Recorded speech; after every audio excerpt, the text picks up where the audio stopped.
Welcome to Pod Return to the Waking Sands. We are a Final Fantasy XIV companion podcast where we explore the lore and story of Hydaelyn and beyond. My name is Jen, and I'm joined by my co-host and researcher. I'm Levi. What's up, Levi? What's up, Jen? It's summoner time. Heavensward Summoner job quest. You just go right into it. Sometimes. Most of the I time. change it up to keep you on your toes. Most of the time. Well, then I derail you and I force you to have some and that's sort of part of the fun too, Jen. chit-chat bullshit that you hate. Correct. I never like chit-chatting with Jen. You hate it. Unlike our 1 hour plus quesadilla and beer time, or in your case, quesadilla and margarita time. Well, to be fair, a lot of that was listening to the first date that was going on 2 tables down. It was very entertaining and it's always awkward. Entertaining. Yes. Well, the gentleman seemed to be very focused upon sharing his financial accomplishments. And for context, this place, we go there a lot. We love it. But it's like, I think 1 notch above a dive. Maybe 1.5 notches above dive. Sure. And, Wednesday night first date, pretty fun. Yeah. It's so great. You can just immediately tell these are 2 people who are sussing each other out. And I'm like, the bro is peacocking hardcore. Like he's got 2 mortgages. To look at him, these are not tech bro people. Again, we're in like a 1.5 notches above a dive bar. So they we all belong in the dive bar. That's how we all look.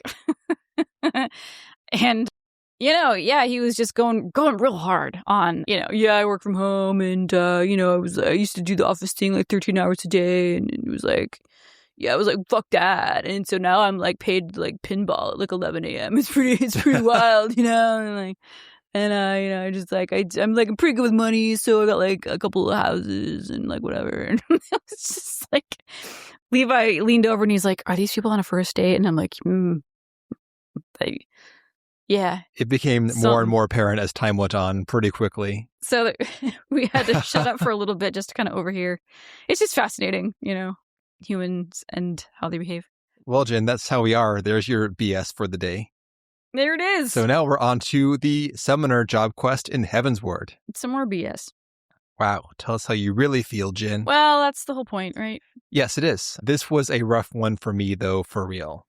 So here's my synopsis, Jen. This is a perfectly fine job quest on its own, but it hits very strange alongside the Heavensward MSQ story beats, and frankly, the A Realm Reborn MSQ story beats. This matches up with nothing. It's like, this could have been like a weird DLC that doesn't relate at all to Heavensward. The only thing that relates to Heavensward is the fact that we go to a Heavensward location at some point. Well, that's fine inherently. This is kind of like our recap thoughts, but whatever. I think it's fine inherently to not tie into the MSQ of the expansion. We have done plenty of things that are like, here's a fun thing by itself. For instance, the Culinarian job quest was all in Limsa, and that was a fun, though unfocused time. But here, this hits strangely alongside the way the plot beats mirror, in like a funhouse mirror fashion, the MSQ story beats.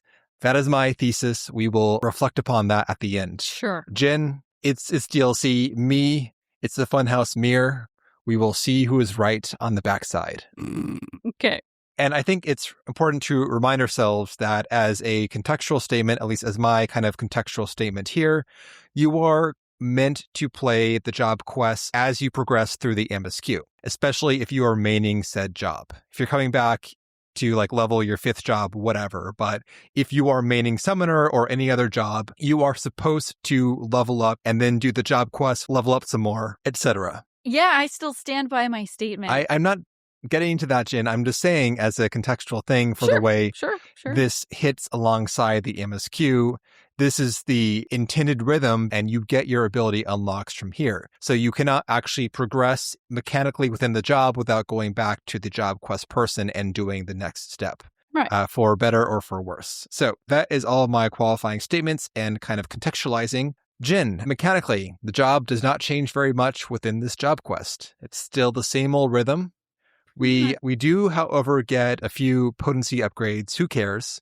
But we get one very big potency upgrade, which is the level 60 retheming of Ether Charge. And this really unlocks the burst window of the job where you do that first Ether Charge and then you drop some hella big hits in the first several seconds of the rotation. This is kind of where the burstiness of Summoner comes to be with that thematic summon, which we'll get to at the end of the job quest. Yeah, we blow our load immediately and then we're mediocre for the entirely rest of the time. You're pretty okay for the entire time, but your load is blown hard for sure. Yeah. We look awesome for about 8 seconds. And then it's just like... I wouldn't go that far, but point As stands either me. way. Fine. I can say it.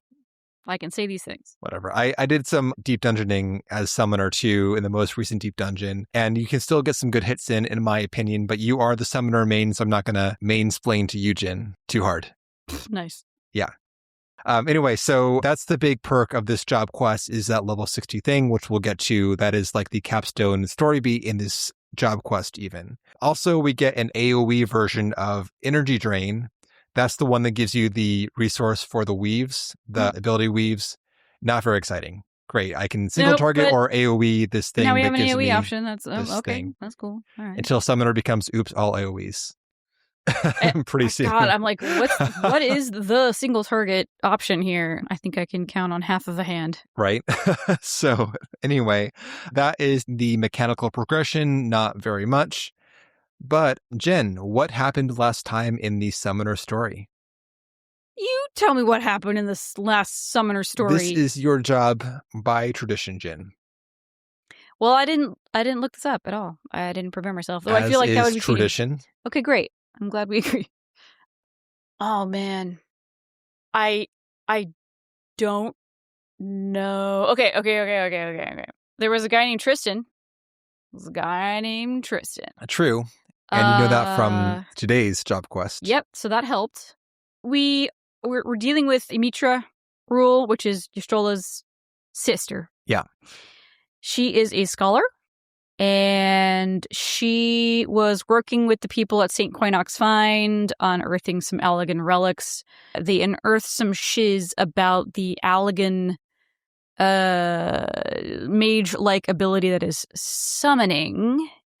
And like most magical careers, they ended pretty spectacularly during the War of the Magi or similar, where people who wielded this magic went crazy with the power, overdid it. The people decided no one's allowed to use this magic anymore, and then like they burn all the books about it and no one's allowed to do the job anymore. So she uncovers this ancient art. I'm going to jump in here, actually. I'm pretty sure that happens during the Third Era, Jin, in the time of Allag. In the time of Allag. Allag, yeah. Not the War of the Magi. But it's the same like, second verse, same as the first. That kind of, you give people magic abilities and they're going to be like drunk with power and... That is true. The timing is off for your recap. So summoning is ancient. And she wants to, I don't know, find somebody who can do this stuff, but like responsibly. And she gets our name. I don't remember how that all happens. And then this guy Tristan shows up, and he is a summoner. And we're like, whoa. How is this random guy a summoner? And he wants to like be an asshole. And he's working with Asians, maybe. So, Jen, your recollection is purely driven by the plot beats of today's job quest.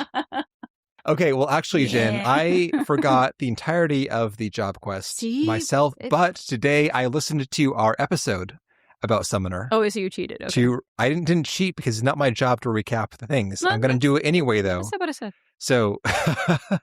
I forgot like almost the entire story, and it's kind of funny because we both liked the Summoner quest in A Realm Reborn, but we largely liked the mechanical aspects of it. The storyline is pretty forgettable because it has you learn summoning, then you do summoning, and then this evil summoner, Tristan, shows up. He is a one-dimensional villain. Right. I'm going to be evil because I want power to take vengeance on the people. No, we want summoning to be good again. And the reason that he said he wanted power was because his brother was tempered by Ifrit and his brother was weak. Therefore, he wants to kill all the beast tribes. Well, that's okay. So that's also relevant to we beat him so much that he was consumed by his own Eggy's power. That is the recap of the 2.0 Summoner job quest. Yeah, he got burninated. He did get burninated, Jen. And again, it's very funny because we both were pretty warm on it, but largely because of the mechanical innovations of the job quest, not because we love the story so much, though Ymitra is fun. She could use more personality besides likes to know things, but she's a bit coy. She gets some moments in this quest line especially where she gets to kind of show her character more so than last time. At the very end, yeah, she gets a little cheeky. But still not the most fleshed out characters in this quest in general. No. So that is the recap. We learned summoning, and there was a bad summoner who threatened to repeat the cycles of old in which the bad summoners gave the whole job a bad rep. Indeed. And it caused it to fall into decline. Indeed. So here we are, Jin. We go to see Ymitra once more, Y'shtola's sister who hangs out at Apkallu Falls. And Jen, even though I know intellectually that Y'shtola has siblings, I'm still continuously shocked whenever they come up because she feels like such an only child to me. I know. It's like, oh yeah, you have a sister. Like, girl, you do not act like you have family no. at all. And Y'shtola has like hella family. Yeah. Actual family and chosen family. And she's just such an island, man. Just such an impenetrable fortress of a woman, which is why we love her. Would you say that she's Y'shtol? That was very weak, I know. What really sold it was the elbow pump. Yeah. Thank you. Is that were you referencing an atoll? Yes, Jen. Okay. I said it was weak, okay? Okay. I got there first. Just want to make sure in case other people you listening can't were like, own me, Jen, because I own myself first. Good for you. Thank you.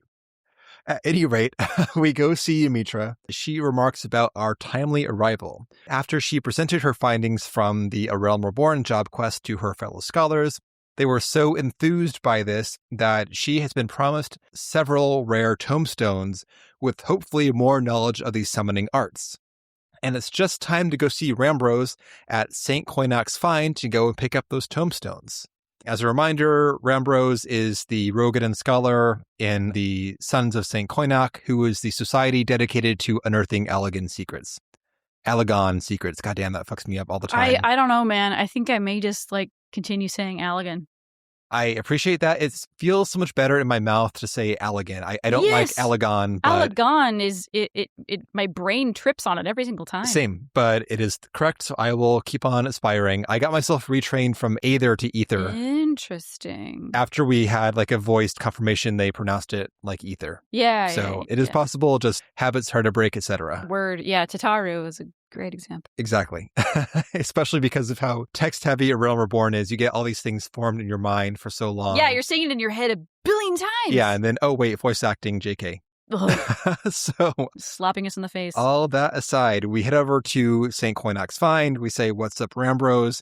He remarks that, hey, you have sure defeated all those primals since last time we talked. Sure have. Including Ramu, Shiva, and Leviathan. And this is a big fucking poke in the eye.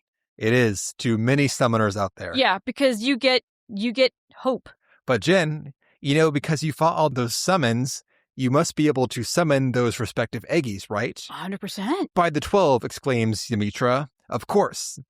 All that remains is to go to do the summoning rituals at the locations charged with the appropriate elemental energies. Easy. The nearest such location, Jin, easy, is the Singing Shards. It's right there. The area of corrupted crystal up in northeastern Mordona. Yeah, across the street. The area is alive with the constant discharge of crackling energy. So we hop on over and we begin the austerities of lightning. Concentrate on shifting your etheric energies towards the desired element. Nothing. Welp, Ymitra does not understand. All the conditions have been fulfilled. This summoning ritual has never failed us before. Weird. Whatever could be missing. Well, there's little point in remaining here if Ramu Eggy will not answer your call. Shall we return to Gridania? The fuck is this? Remember, Jen, if at first you don't succeed, give up and go home. Exactly. Yeah. Like, man, we put a whole 2 minutes into this. I don't know why it's not working. Let's bail. And we do. Back in Gridania, Ymitra is still stumped. She has scoured her notes but can't figure out why the ritual would have failed. Maybe these new tombstones have the answer. So we go level up while she does her studies. Yes. A thing that I noticed in Mordona, I think that has the highest concentration of like fun Lalafell names. So we have in St. Quinox Find, we have Nazzle Doozle. In Revenant's Toll, we have Sark Malark. Well, there's 2. So there's 2 in Mordona, but I think that's a pretty high concentration. Fucking Sark Malark. I think about that name, I think once every 72 hours. I'm not joking. Thinking about that Sark. Sark Malark. Maybe I'll get a tattoo. I don't know. Oh my God. And Nazzle Doozle. They're just so fun to say. Anyway. All right, so time passes. Since our last attempt, the ritual, Mitra has been digging into the tombstones. And alas, the secret to the ritual's failure still eludes her. However, her efforts have yielded some fruit.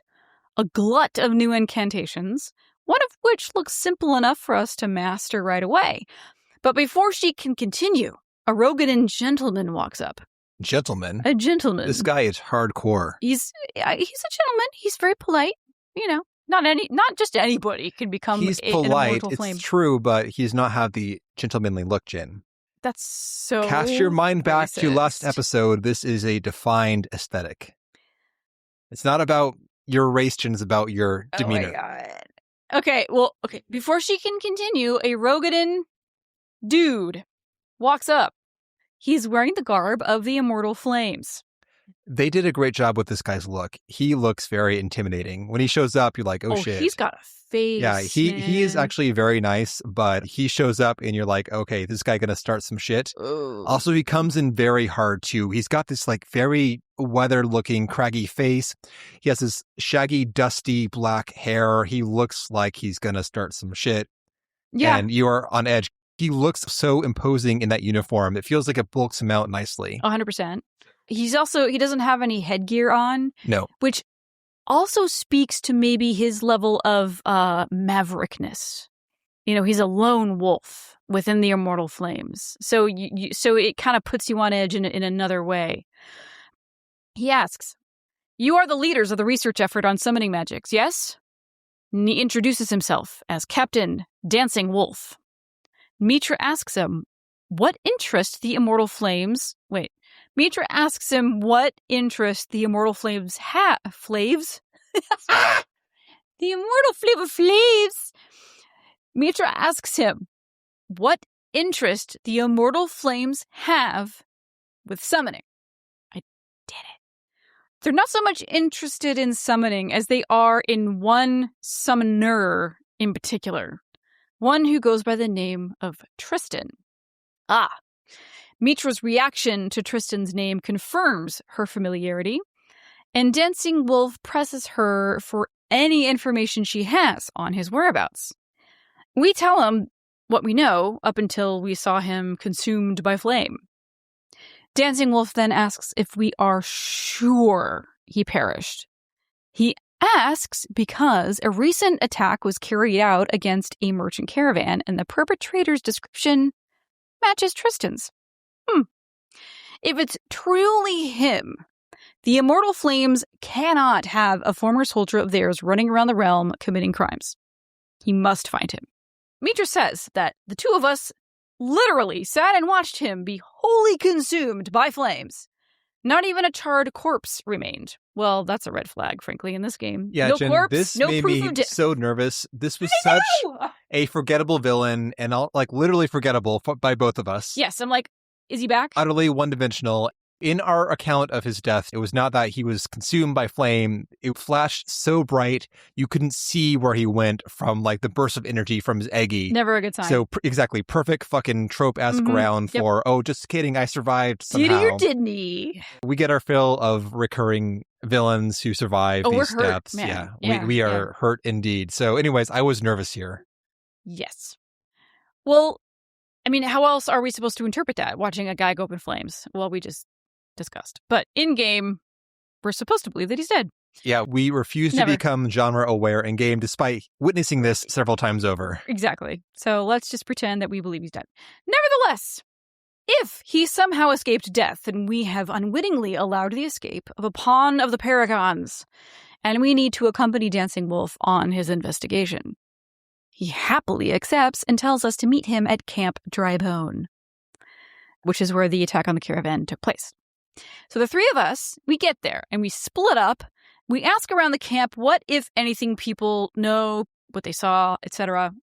A woman named Ermengarde, and every time I see her, I go like, Ermengarde, Burks, says her friend survived the attack and saw the quote-unquote villain's twisted face up close.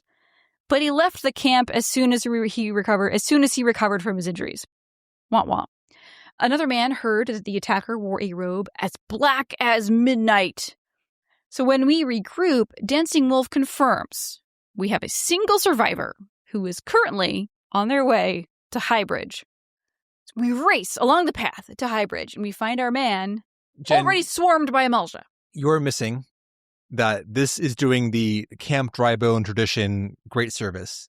We must go inside 2 of the unmarked buildings to find our quest targets. There are never people hanging out outside. We got to go in these buildings that nobody ever goes inside. And when I went to go speak to Ermengarde, I was looking around. I'm like, for Camp Drybone, which is kind of a rough and tumble outpost, the inside of this is a fancy shop. They have very expensive armor. They have very high-end looking sundries. I mean, this is like a shop where you go in and you buy an 8-ounce bag of artisanal chocolates for $17.99. That's exactly what this place looks like. And I'm like, it's in Camp Drybone, but it's still, I guess, an auxiliary of Ul'dah, so I guess that follows. Anyway, so we race along the path to Highbridge, and we find our dude. Again, he's swarmed by Amalja, this poor dude. He can't catch a break.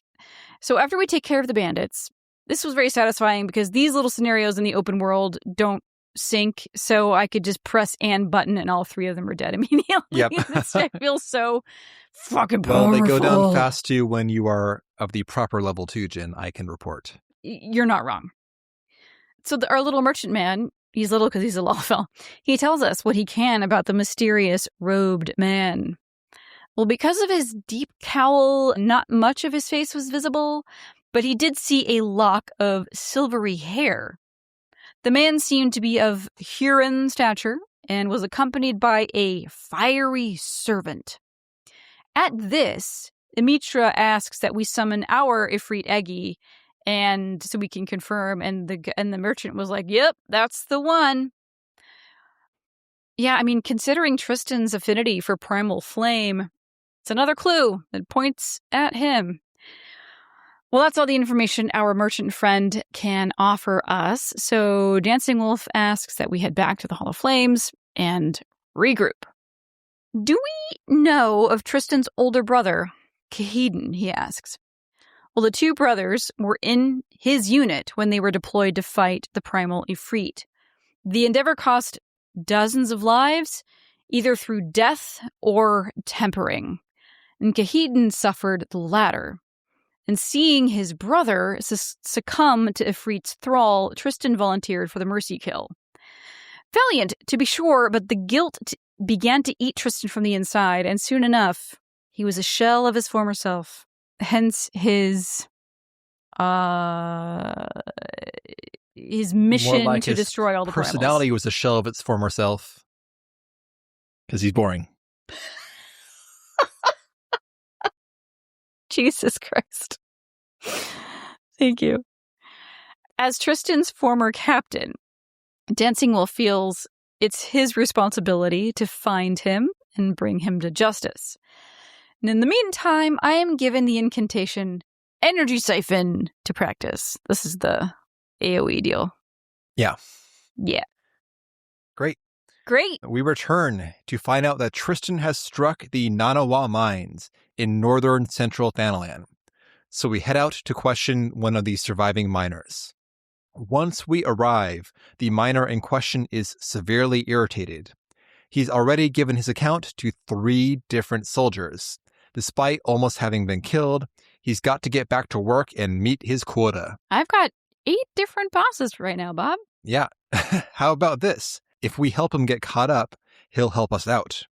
So he puts Dancing Wolf to work hauling some rocks, and for us, he tells us to go recover some fire silver that was stolen by the local Spriggans. A fire silver, according to the quest item description, is a rare variant of regular silver. For every 100 ponds of silver a miner excavates, he's lucky to find a single pond of fire silver. So it's P-valuable. And these guys have stolen 3 chunks. We get to work, and we have to find these lumps of rock called Spriggan scratchings, inspect them, and fight a Spriggan. And Jen, I'm not trying to be gross for its own sake, but I wonder legit if this is meant to be their feces. Oh. I don't know what else this is supposed to be, finding these random rock lumps called Spriggan scratchings, Jen. That's I looked, big pile of shit.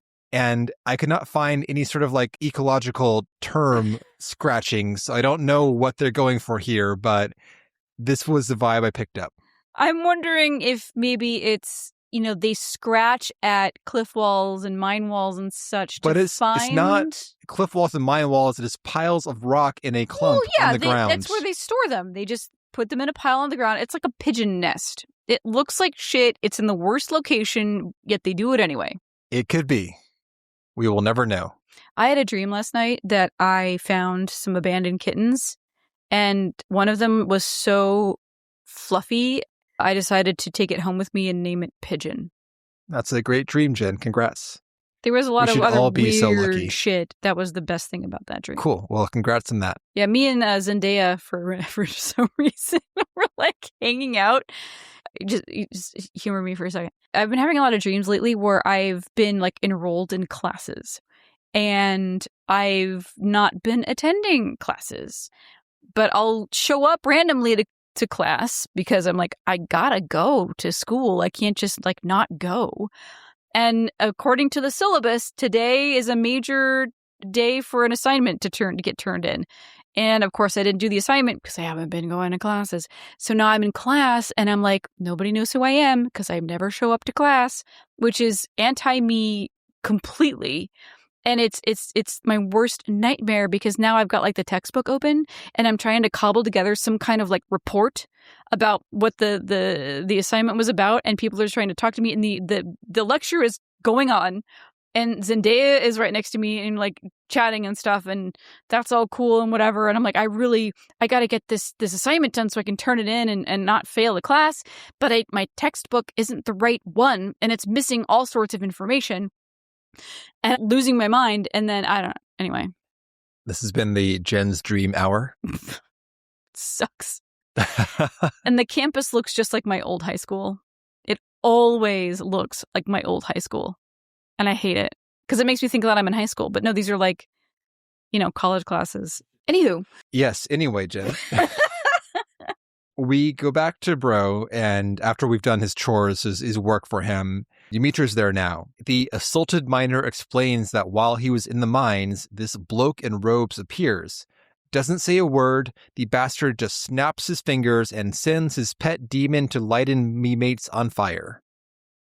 And Dimitra asks us to re-traumatize this guy by summoning our Eggy. Did he look a little like this? And he's like, oh shit, oh yes, that is what it is. Okay. These people are pretty blasé about this source of terror reappearing in their, in their faces, but yep. He does like a start animation, then returns to his normal self. Either way, yeah, so yes, it was Ifrit Eggy, and we ask him what they were mining. The answer is that a fair amount of silver, and they do dig up some crystals in the process too. Aha! And when he returned to the scene of the attack to get back to work, the cart with the crystals had gone missing. So we put 2 and 2 together. It looks like also the merchant that was assaulted earlier has some crystals in his caravan. Yeah. These crystals are getting nabbed. Man, I wonder so what it for. looks like a primal summoning, and like I mentioned beforehand, Jen, this is a fucking ARR-ass storyline. Searching around Thanalan for missing crystals that lead to a primal summoning. And now we spend a large amount of text discussing how other attacks and crystal thefts in the area were attributed to Amalja, but on a re-review of the facts, it turns out they were just fire attacks, not like spear and bow attacks. So we think that also these other attacks were done by this guy and not the Amalja, actually. Mm-hmm. And then we worry about Tristan twisting the summoning arts to summon an actual primal, and it's going to make us summoners have a bad rap during the Summoner Renaissance. And our art is going to be outlawed yet again. Which already was the plot of the Realm Reborn Summoner storyline. So in all, it's a very surreal quest step that rehashes like very played out Realm Reborn tropes, but there we have it. Mm-hmm. Mm-hmm. On to the next step. Great. Well, at the end of that whole situation, when Dancing Wolf looks into the previous attacks, I'm like, you know what? Actually, all of this stuff was fire-based. All of the attacks were fire-based. He had the idea of like upping the patrols on all of these trade routes in the area. So since they've been doing that for a minute, our black-robed assailant has ceased his attacks. So now it's our opportunity for an offensive. We're going to bait the bro out with a shipment of crystals under very light guard. So we're off to Camp Blue Fog to do this whole thing. So we have a fake merchant, we have a fake guard, we have a fake caravan, and we orchestrate a fake axle breakage just in the middle of the land. And oh gosh, oh gee, my whole caravan is broken and I only have one guard. And they set the fake merchant out ahead of time to be like, man, I've got this whole big fucking wagon full of crystals and they're only giving me one guy to guard it. Isn't that a shame? You know. So we're all going to set up around the area to keep an eye out for this guy showing up. And we're literally, so it's Dancing Wolf, me, and Amitra. We're in plain sight. Yeah, we're not even hiding behind trees and stuff. In Amitra, so like, okay, we're standing like right on the open. And we're scanning the landscape, right? Looking for our dude. We turn to the right. We see Amitra over there. She's just walking. Not even hiding behind a rock or anything. She's just walking around. And then we rotate over to the left, and then we see Dancing Wolf, again, walking around out in the open. And we turn our gaze back to the caravan, and oh shit! In this split second it took for us to turn our head to the left and see Dancing Wolf, bro, appeared, poof, out of nowhere, and attacked our decoy guard with his little freak, Eggy. What is bro wearing, Jen? Well, he's wearing a black robe. What kind of black robe? Kind of assy-y. Thank you. Yeah. Kind of assy-y. So we run over, we kill the guy, the supposed Tristan adjacent man. Amitra then runs up and she says, oh my god, this just happened to me as well. I was confronted by a robed man who kind of like walked out of nowhere, out of like a portal and attacked me. And Dancing Wolf was like, oh my god, me too. And we're like, whoa, this is like some crazy teleportation magics, guys. This is weird. This is like Asian stuff. So Dancing Wolf takes a closer look at the man that we fought. And it's Kahedon, Tristan's brother, previously thought tempered and slain. And then we hear this mysterious voice. Yes, and now both brothers have disappointed me. I should take more care in choosing my pawns. Ugh. It's an Asian. But this is like a B-team Asian. This guy has a black mask instead of a red one. That was my joke for the final encounter, Jen. I'm so sorry. But no, literally. And that's why I'm like, this is some weird ass, like, this is giving me DLC vibes. Because there's like, DLC there are is tendrils. Supposed to be a refinement of the base game, not a dilution of the base game. It's a cheap facsimile. And as This is evidenced like by the fact that we don't even get like peak Asians. We get like student Asians. This is the cash-in spin-off game. Yeah. They're like, Making so some there's these fast guys, cash. right? And they wear black robes and they're Asians. But you can't use these ones. You got to use these ones. Yeah. This Asian of the 12th Chalice, doesn't even have a name. That's his name. Admits to training both brothers and giving them the secrets of Allagan summoning. Allagan summoning. So that they might bring that power against the primals. Not that it really mattered, because the Warrior of Light has been very effective in dispatching primals. as soon as they appear, and that fuels the beast tribe's growing desperation, and it keeps the cycle of primal summoning going. Okay, a Realm Reborn era La Habrea. Yep. I'm like, wow, we've done all of this already. And then eventually the chaos will reach its peak, and then their master will rise again, and their dark lord, blah, blah, blah. And then he blips out. So now we know the man we've been seeking has been the reanimated corpse of Kahedon. He was indeed dead. He's been dead the whole time. So our true adversary, as always, is the Ascian, and Mitra decides that she's going to study her pile of tombstones with a renewed sense of urgency. Upon our return, Ymitra has solved the mystery of why we couldn't summon Ramu Egi. You see, when you summon, you draw upon your body's reserve of ether to grant life to form an Egi. But she had overlooked the simple fact that our etheric reserves are finite. Thus, the magnitude of Egi that you are able to summon is limited by the extent of your life force. So we can't summon an Egi over a certain power level, essentially. But do not despair. Story. The summoners I am already despairing. The summoners of Alag devised a method by which one might circumvent this intrinsic limitation. The most accomplished mages discovered that far less ether is required to infuse themselves with the essence of a primal's power. This is done by entering a state known as a trance. Does this sound familiar, Jen?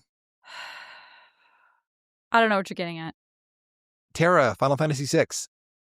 Her new ability you just fucking got. Oh, God. Sorry. Okay. That's still so new to me, man. You know, my brain so isn't elastic anymore. Oh my goodness, it should be fresh. It should be. She just got the ability called trance, Jen. Yes. She has her Esper trance state. Correct. Yes. Espers being the Final Fantasy VI primals. Magic people. Summons.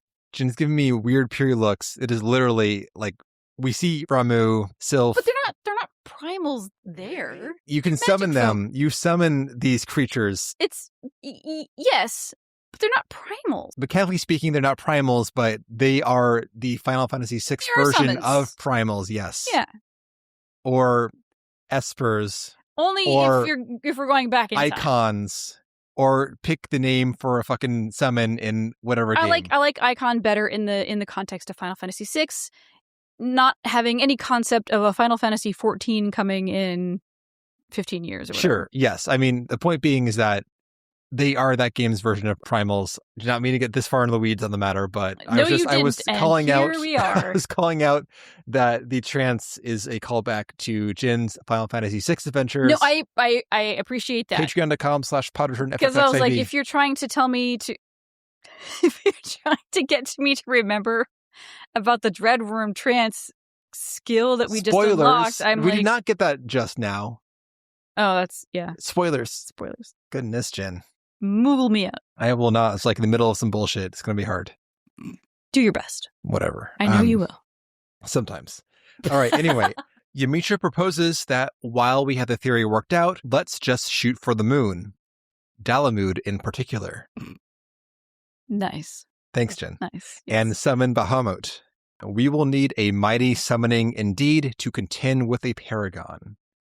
And now, Jen, this quest, which already is like the budget A Realm Reborn Redux, gets even more surreal. So we have spent so much MSQ time on combating Ascians, their strengths and weaknesses, and we've fought many an Ascian before now. Yeah, even killed a couple. Before the Heavensward finale, which chronologically this happens before that fight. But still, it feels like we, the Warrior of Light, are now on a side project to figure out how to fight Ascians, but only certain Ascians, on a fully separate path from the well-trod-upon ground in the MSQ about fighting Ascians. We should be like, oh, no, we figured that out. What we need is some white auracite and an ether laser. Pretty much, yes. We figured that out. But we indulge Ymitra all the same. It's like, well, let's find a second solution that involves summoning. So we're going to go big, and we're going to summon the Elder Primal Bahamut. But Jen, I can hear you wondering, the binding coils of Bahamut are not mandatory content. How do you justify summoning Bahamut if your Warrior of Light has not fought them in the coils finale? Indeed. Well, I've got good news for you. On the day of the calamity, the dragon vanished in an explosion so massive that his ether was carried to the far corners of Eorzea. You, among many others, have already been touched by his essence. Oh, thank God. All that remains is to perform the meditative ritual in a place steeped in Bahamut's energies. And Captain Dancing Wolf can assist with that, as we'll have to enter the trance of the Dread Worm on the front lines. Ymitra has petitioned the aid of Captain Dancing Wolf to gain entry to the ether-soaked wasteland of the Cartano Flats. Ooh. As you well know, the Flats are disputed territory jointly administered by the 3 member nations of the Eorzean Alliance, and attempting to earn full admittance is a bureaucratic nightmare, unless you wish to battle upon the front lines. Oh my God. As matters stand, he was only able to secure permission to visit the Immortal Flames airship landing. So we're going to sneak away from friendly territory under the cover of night in order to secure Bahamut's energies amongst the borderland ruins.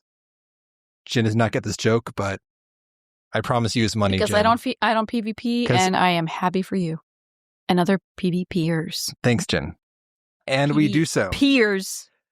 That's rude, I'm sorry. We make our way to the center of the battlefield on the raised butte where there are 6 blue-going Alagon floor plates arranged around a central, slightly raised platform. And we enter our trance, or we begin to. But a haughty voice interrupts. Do you truly attempt to harness the might of Bahamut? The essence of the Elder Primal shall tear your mortal frame asunder. Whatever. The Ascian of the 12th Chalice appears. Chaos rises in the presence of power, but you, bringer of light, can be allowed to shine no brighter. Come and be doused in the endless waters of the 12th Chalice. Watch out, Jin. Okay. And we do battle. It's us, Dancing Wolf, and Ymitra against the Ascian, who is extraordinarily tanky. During the course of the fight, he summons each known Eggy in turn, Ifrit, Titan, and Garuda.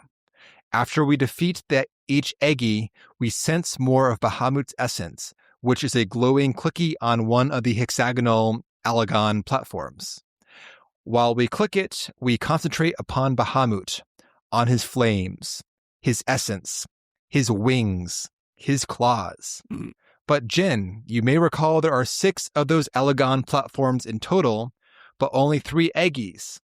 So what do we do for content after we defeat each Eggy in turn? We do it again! Why not fight all 3 at once? Whoa!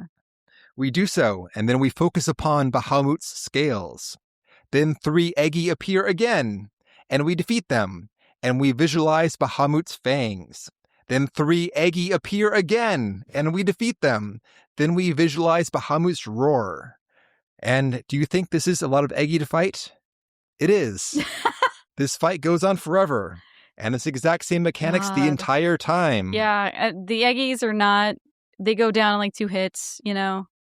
It's just you're running around looking for the new glowy hexagon. But finally, we will ourselves one with Bahamut's essence and enter the Dread Worm trance. And then the Ascian bails immediately. Do you believe in life after love? No, calling that trance is a sacrilege. He did not anticipate this. You should not have been able to complete the meditations under such duress. But I shall not underestimate you again. Our next meeting shall be our last, bringer of light. And he's gone. And now we get more ARR deja vu. Ymitra exclaims, we did it. We faced a paragon and lived. Yes. Done that so many times. We quit this place before dawn's light finds us in forbidden territories, lest we become embroiled in the front lines. Upon our return, Dancing Wolf celebrates that we seized the upper hand in a battle against an Ascian. What an accomplishment! But it's a pity the bastard fled when he did. I would have liked to settle the score with him once and for all. Ymitra responds, 'Twas for the best, Captain Wolf. If we would truly defeat the Ascian, we must be prepared to destroy him, body and soul. Ooh. What an undertaking. Oh, gosh. How will this turn out? I'm glad we've done that before. So, Ymitra's been thinking. Our 12th Chalice, Ascian, pretty quickly fled the battlefield after our successful trancing. It's a little odd for a being that should be immortal. Her theory is that the Ascians of the 12th Chalice, the guys with the black masks, are less proficient at body possession than their red masked counterparts, i.e. Elidibus and Pals. Technically, he had 3 perfectly good people to possess right in front of him, but chose to bail instead. So Dancing Wolf posits that might be why he used a deceased man as a puppet. Well, it's a solid theory, and Ymitra wants to put it to the test immediately. But before we lure the Ascian to an area totally devoid of possessible beings, we need to find a spell that will lob a whole trance's worth of firepower at a target in one go. Ymitra knows of only one place that would house such a spell, the Great Gooble Library. And so we have a field trip to the one and only Heavensward location in this entire Heavensward quote-unquote questline. I stand by this being fine. It doesn't have to take place in Heavensward. It's fine. It's weird that we're literally like in Thanalan the whole time. I think that's fine too. Stories can happen elsewhere. I love Thanalan. No. I'm just... If it were a good story, I wouldn't mind. You know what? Honestly, I think I'd complain either way. So I think I'm complaining. I'm not complaining, but I'm noting that this entire Heavensward questline took place in Thanalan, and at the very last minute we head to a Heavensward location. But a lot of the Heavensward questlines kind of follow the progression through Heavensward landscapes beat for beat, just like we do in the MSQ, which also feels a little on the nose. Yeah. You know what I mean? I do. I guess we're going to Falcon's Nest. Then I guess we're going to the Hinterlands, or the Forelands, and then I guess we're going to Annex Trine, and then I guess we're going to the Hinterlands, yes. And then anyway, so but I was prepared to complain about this just exhumed lost art having like a treatise in the Forbidden Library. It turns out that's not the case, but this was going to hit some serious dissonance in a second for me if it did, because I'm like, girl, the only reason you know about this is because of these ancient tombstones from Alleg that were birthed up. Like, how the fuck and the did job you crystal assume... again? This gets resolved, but I had my hackles up about this plot beat. I mean, all the same. I had mine up too for a different reason, but maybe that fed my subconscious as well. So anyway, the 3 of us were standing outside the library, and we're ready to embark on the search for this forbidden tome when a familiar voice interrupts. "You have strayed far from the safety of your cities, foolish mortals." Take a drink. "Whatever could you be planning?" Well, we're planning your demise. Thanks for asking. But this is when I get suspicious of Ymitra. Like, she faked us out about the book so that the fake out on the Ascians was more believable as a fake out. We're just like pawns in her stratagem. Isn't Arcanist, Jen? Is it? Isn't it? Oh, shit. Suddenly, 3 more Ascians in black masks phase in. This is the Ascian B team right here, Jen. B team, boom. We've got one of the 12th staff, and he says, "Our meddling can no longer be allowed." Like, yeah, blah, blah, blah. Tell me something I haven't heard a billion times before. "Those who will not dance upon our palm shall be crushed within our fist." Woo-hoo-hoo! They spent like hours on these lines. It's deep, man. Yeah. All right, guys. So how are we going to like intimidate them? They're sitting in the B Team Ascian break room. Yep. And we're like, guys. This is like the fucking trauma is a trophy that you could no longer polish or whatever the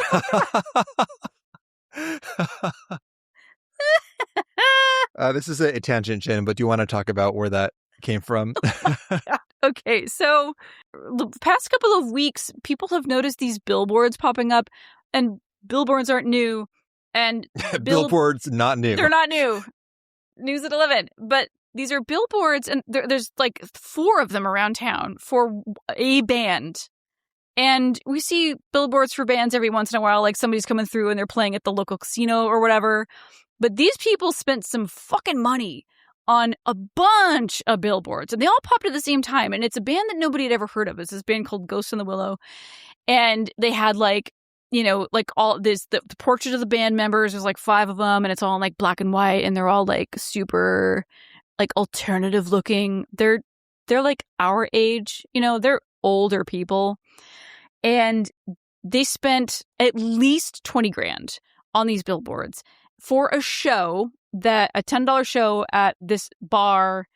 That's it. I mean, it's a dive bar. It's like, whatever. It's kind of like it's been around for a long time. They've moved to different locations over the years. So them advertising a show at this place, it's kind of like somebody advertising a show at, I don't know, like a Waffle House. I don't know. I'm sure there's a better analogy. Wouldn't go that far. That's a brand, but what's a but I'm like, something that everybody would know. Like Moe's Bar in The Simpsons. Perfect. Great. Thank you. And they're going to spend $20,000 to advertise their show, this no-name band from not even Oregon, playing at this random ass dive. And people were like intrigued, right? Like, who are these fucking people? And so the subreddit was going, they were having a great time with this because somebody like looked them up and like, yeah, like the front man just has way too much money and he's like trying to get his band out in front and center. And then somebody found a music video that they had produced and spent some money on, and it's just like some very ham-handed symbology, and that's not even a word, ham-handed symbolism. And like, I think you all can kind of get what kind of stuff is going on here. It's kind of like vaguely like alt punk rock. It's very, the lyrics are very, they rhyme a lot, they got some good rhymes going on. So we were watching this music video, and this one line that they came up with, like the hook of the whole song was, trauma is a trophy you can't polish anymore. And you just repeat the line over and over and over again. And we're like, oh man, when they landed on that one, there was some rejoicing in that room. And I was like, I feel like somebody was, they were all like drunk in a room, and somebody came up like, hey man, you know what trauma is? It's like a trophy, but you can't polish it anymore. And they're like, oh dude. And then they start like, putting a song together. And Levi was like, no. This was workshopped.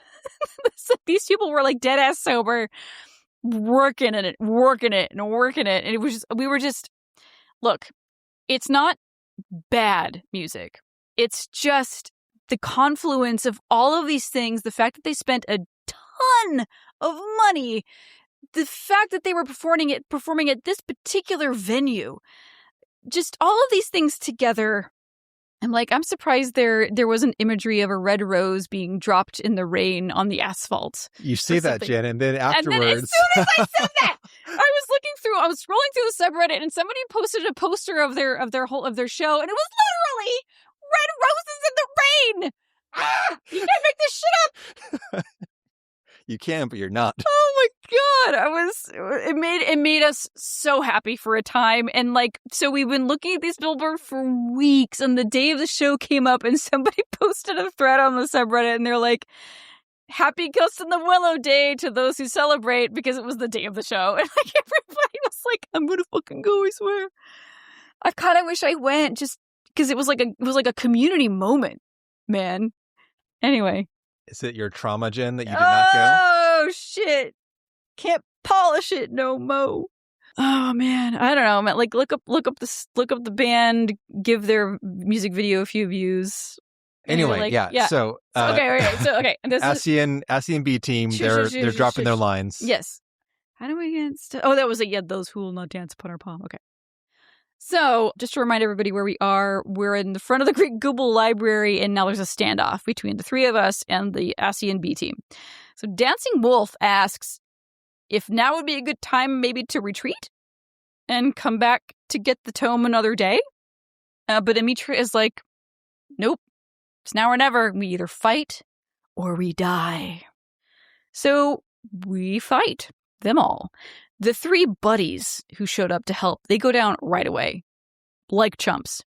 12th Chalice guy, he took a little bit more effort, obviously, because he's the main dude. And eventually, we take him down, and he realizes his strength will never match ours, despite the mentorship of his master, La Habrea. Well, we all know how that ended up. Well, maybe we won't die by his hand, but the servants of darkness will continue to pursue us. And this is where I thought of the SpongeBob when Mr. Krabs was like, and the next day, and the next day, and the next day. I think that'd be a good little... Well, Dancing Wolf isn't going to let this guy slither back to the in-between, and he charges at him with his sword. We did that bit, including that same line from SpongeBob for Nabrialis. There you go. Yep. See? It's just echoes. Just really driving home the fact that we've done all this shit over again and over again and over again. So the Ascian barely escapes the blow, and Emitra calls out to us, "Now! Unleash your power!" And then our body, seemingly outside of our control, rises into the air, and there's blue energy swirling around us until it coalesces into the form of Bahamut. And the power is unleashed. And the Ascian poofs into dissolving ether. "Well done, lads," says Dancing Wolf. "Ascian Destroyer has a nice ring to it."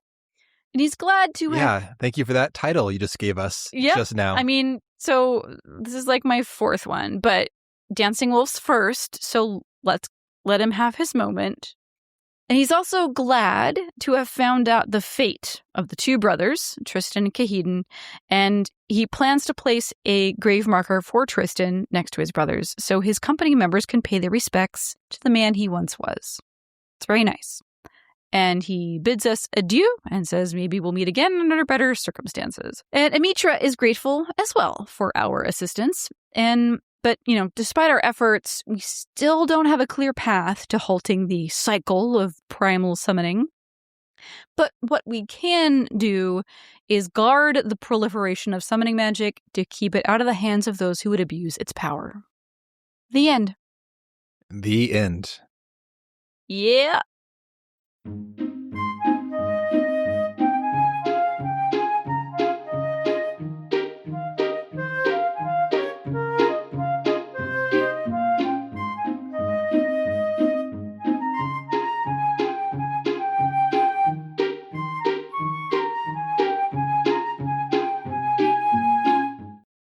Like I voiced at the start, I maintain that this job quest would be fine, would be perfectly adequate if taken by itself, devoid somehow of context of the rest of the game. Which is impossible because it is based in the game's lore. We know! If we had not done this shit 1.5 times over, right. All the time in A Realm Reborn, then partially in Heavensward 2, this would be okay. I mean, cheesy, yes, but... more than okay, frankly. If we...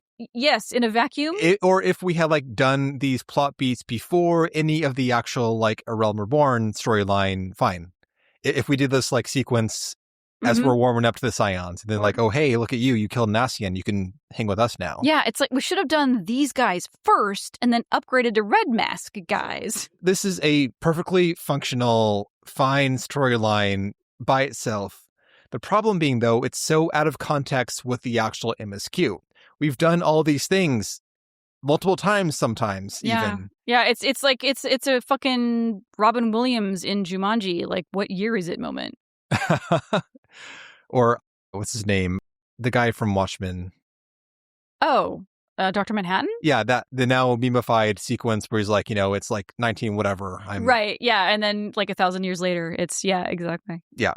Same shit, different day. Yes. Speaking logistically, yes, if we were actually people in this world, it would be very useful having a way to blow up a black mask Ascian that does not require white auracite or a singular source of ether. Granted, yes, if we can summon the power within ourselves, very functional. Will it be plot relevant? No, because it's the job quest, it's not the MSQ, so we don't, quote, have this power in the MSQ, so it's irrelevant. But again, if we were people in this world, amazing to be able to do this low-level Ascian destruction by ourselves. However, this is a story gen, and a story has to have things that stand within the greater whole. You can't just do a lesser version of the main story and call it good. Yeah. And this is even without bearing in mind that we, in our playthrough, we have just straight up murked Igiorm in the Heavensward conclusion, and then La Habrea gets done in soon afterwards, too. So it feels in the way that we approach these two things like we just are beating up toddlers after having beat up their dad. Exactly. Or like we're going backwards. But I guess it's like it is different just because like we're killing these guys on our own merits. We don't need a dragon's eyeball. We don't need white orosite. We don't need a legendary It's true, but body it's like, of a dragoon, you know, infused clowning with on them dragonite. essentially after having done.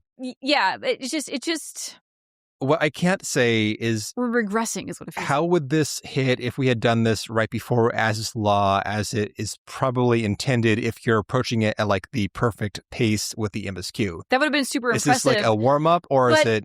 I mean, it would have been impressive, but also this isn't a skill we can carry into the plot at all. Yeah. So I think it still would feel very shallow. Yeah, I mean, so you have useless. just fought these guys and then you're fighting the red mask Asians. You're like, oh, You're great. like, oh, I got this. Let me do Bahamut real quick. I got him. Boom. I'm like, no. No, you have to use this eye of Nidhogg instead. You need some contraptions. You need mortal contrivances. Yeah.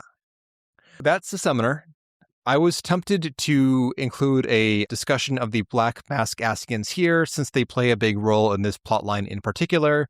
But in terms of our overall playthrough, we still know relatively little about the Asians. Just Let not them, like let them be mysterious. we for a little bit are. longer. That is my conclusion too. We're not going to understand more about them in the MSQ. We'll get there in time, so we will hold back ourselves about talking about Asian metaphysics for now.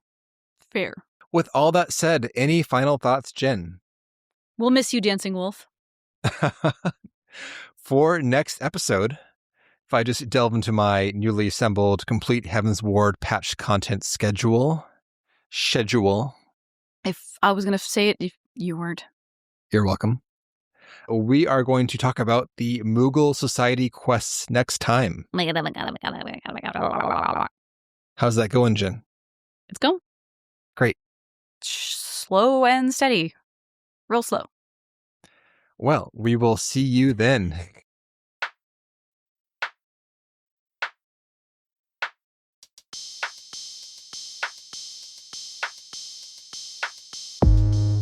And that will do it for today's episode. Thank you all so much for listening.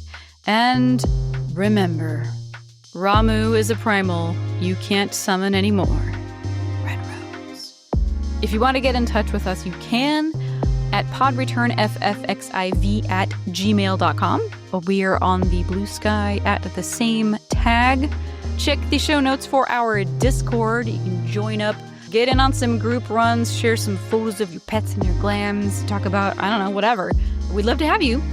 Then there's also a link to the official pod t-shirt, graphics done by yours truly, Levi, your co-host and researcher.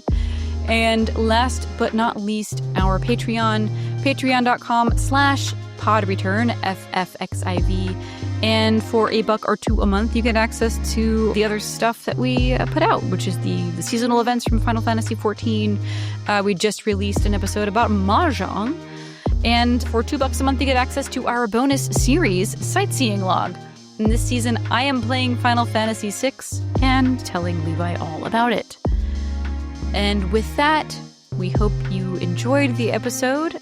Have a good day or night, and we will see you next time.